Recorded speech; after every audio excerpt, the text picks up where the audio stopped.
Hello guys, এটা কালকের blog. সকালবেলা আমি একটু কাজ করে গিয়েছিলাম ইউনিভার্সিটি। আর অনেক দিন পর ইউনিভার্সিটি গিয়েছিলাম। এখানে স্বর্ণালী আর প্রিয়া আদিত্যদার জন্মদিন ছিল, তো সেই জন্যই আমরা গিয়েছিলাম। তো খুব মজা হয়েছে আর কি, কেক টেক খেতে। দেন আমি চলে আসি বাড়ি এসেই কাল আমাদের মাধুকরী ছিল, আর ছিল আমার শতাক্ষীর জন্মদিন। তো এই যে এখানে পাগলামো শুরু করে দিয়েছে। তো দেন রেডি হয়ে শতাক্ষী এসেছিলো, ওকে একটা কেক কাটিয়েছিলাম ছোট্ট। তো কেকটা খেতে তো ম্যাডাম ভীষণ খুশি হয়েছিল। দেন নীল এসেছিলো, নীলের সাথে আমরা সবাই চলে যাই মাধুপুরীর উদ্দেশ্যে।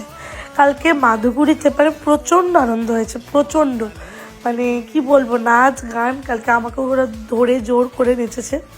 তো যাই হোক, তারপরে বাড়ি এসে দেখি মা পয়লা বৈশাখের শপিং শুরু করে দিয়েছে, আরও করেছে কিছু। তো আজকের জন্য এটুকুই। সবাইকে টাটা, সবাই খুব খুব খুব ভালো থেকো। দেখা হচ্ছে খুব শিগগির নতুন ব্লগে।